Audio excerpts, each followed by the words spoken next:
ताजा खबरों की अपडेट में बात करेंगे देश भर की तमाम बड़े और काम की खबरों के साथ ही सरकार की ओर से आज लिए गए कुछ महत्वपूर्ण फैसलों जारी किए गए कुछ नए नियमों की। तो बुलेटिन की शुरुआत करते हैं पहली खबर से। तो अब महंगे मिलेंगे हीरो मोटोकॉर्प के टू व्हीलर्स। कंपनी ने सिलेक्टेड मॉडल की कीमत में 1% की है बढ़ोतरी। हीरो मोटोकॉर्प के टू व्हीलर्स खरीदने के लिए अब लोगों को अपनी जेब जो है ज्यादा ढीली करनी होगी। दरअसल कंपनी ने हाल में ही अपने बाइक और स्कूटर्स के कुछ मॉडल्स की कीमतों में 1% की बढ़ोतरी की घोषणा की थी। हालांकि गाड़ियों के नाम जो है नहीं बताए गए हैं जिनकी कीमतें बढ़ाई गई है। वही कंपनी इस बढ़ोतरी के लिए कई कारण बताए हैं। इनमें लगातार इनपुट कास्ट प्रमुख वजह है। हीरो ने साल में तीसरी बार जो है अपनी गाड़ियों की कीमतों में बढ़ोतरी की है। इससे पहले मार्च में नए एडमिशन नॉर्म्स के कारण जो है मोटरसाइकिल्स और स्कूटर्स के चुनिंदा मॉडल्स की कीमत में 2% बढ़ोतरी की गई थी। उसके बाद जुलाई में भी हीरो मोटोकॉर्प की गाड़ियों में 1.5% जो है बढ़ोतरी की गई थी। वही हीरो मोटोकॉर्प का कहना है कि कीमत जो है अलग अलग मॉडल और मार्केट के आधार पर तय की जाएगी। मोटरसाइकिल और स्कूटर्स की कीमत में बढ़ोतरी कंपनी की ओर से समय समय पर की जा रही मूल्यांकन की समीक्षा का हिस्सा है। कंपनी ने कहा है कि वे ग्राहकों पर इसका असर कम करने के लिए फाइनेंस के नए ऑफर जो है वो जारी करेगी। बता दें आपको कि हीरो मोटोकॉर्प की जो बाइक्स जो टू व्हीलर्स जो है उनकी कीमत में बढ़ोतरी जो है कल यानी 3 अक्टूबर से लागू हो चुकी है और 1% की बढ़ोतरी हो चुकी है।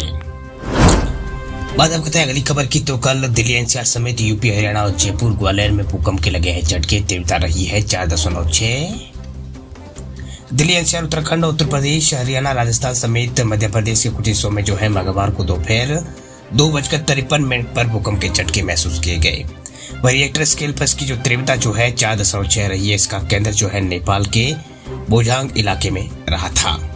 वहीं नेपाल में 1 घंटे में 4 भूकंप आए हैं। राष्ट्रीय भूकंप विज्ञान केंद्र जो है एनसी उनके अधिकारी ने कहा है कि तीव्रता जो है 4.6 रही है। पहला भूकंप जो है 2:25 पर पश्चिमी नेपाल में 10 किलोमीटर की गहराई पर आया। वही कल जो है यूपी के लखनऊ और आगरा नोएडा मेरठ मुरादाबाद गाजियाबाद और अयोध्या में भी भूकंप के झटके महसूस किए गए हैं। मध्य प्रदेश के ग्वालियर में भी ये झटके महसूस किए गए। वह राजस्थान के जयपुर अलवर में भी करीब 6 से 7 सेकंड यहाँ पर 3-4 झटके जो है भूकंप के महसूस किए गए। बात अब कहते हैं अगली खबर की। तो राशन कार्ड धारकों के लिए सरकार ने दी है चेतावनी। जल्द ऐसे लोग लौटा दे राशन कार्ड नहीं तो होगा जुर्माना। खाद्य नागरिक आपूर्ति और उपभोक्ता मामले विभाग ने गरीबी रेखा से नीचे के यानी बीपीएल राशन कार्ड रखने वाले लोगों को कड़ी चेतावनी जारी की है। साथ ही कहा है कि जो लोग अपात्र है वे अपना जो राशन कार्ड है उसे सरेंडर कर दें, नहीं तो उनके खिलाफ कार्रवाई हो सकती है। बता दें आपको कि सरकारी संस्था ने पाया है कि सरकारी अधिकारियों और पेंशन भोगियों सहित आर्थिक रूप से मजबूत व्यक्तियों द्वारा भी मुफ्त में चावल और गेहूं का फायदा उठाया जा रहा है।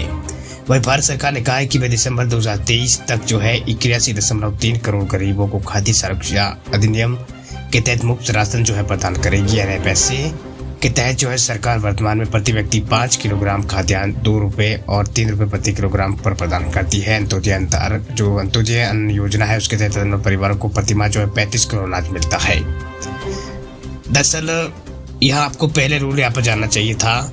बता दें आपको कि अगर किसी व्यक्ति के पास खुद का खरीदा हुआ 100 वर्ग मीटर का प्लॉट है या फिर मुफ्त राशन योजना के तहत तो उसको यहाँ पर ये फायदा नहीं मिलेगा।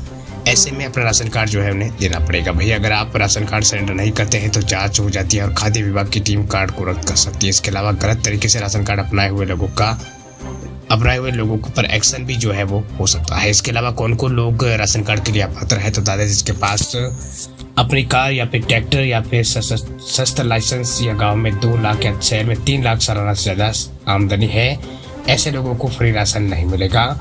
अगर किसी को अपना राशन कार्ड लौटाना है तो वह तहसील या फिर DSO ऑफिस में सरेंडर कर सकता है। इसके अलावा ऐसी भी बात सामने आई है कि जरूरतमंद कई पात्र परिवारों के कार्ड नहीं बने हैं। इससे सरकार जल्दी यहाँ पर पात्र लोगों के राशन कार्ड जो है बनाएगी।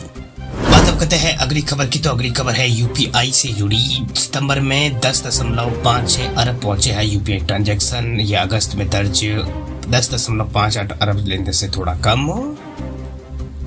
यूनिफाइड पेमेंट इंटरफेस यानी यूपीआई ने सितंबर 2023 में 10 अरब के आसपास ट्रांजैक्शन जो है वो दर्ज किए गए। ये अगस्त में दर्ज जो 10.58 अरब ट्रांजैक्शन से थोड़ा कम है। हालांकि 1 साल पहले दर्ज किए गए 6.78 अरब ट्रांजैक्शन ये 55% से ज्यादा है। ये लगातार दूसरा महीना है जब यूपीआई ट्रांजैक्शन जो है 10 अरब के आंकड़ों को पार कर दिया है।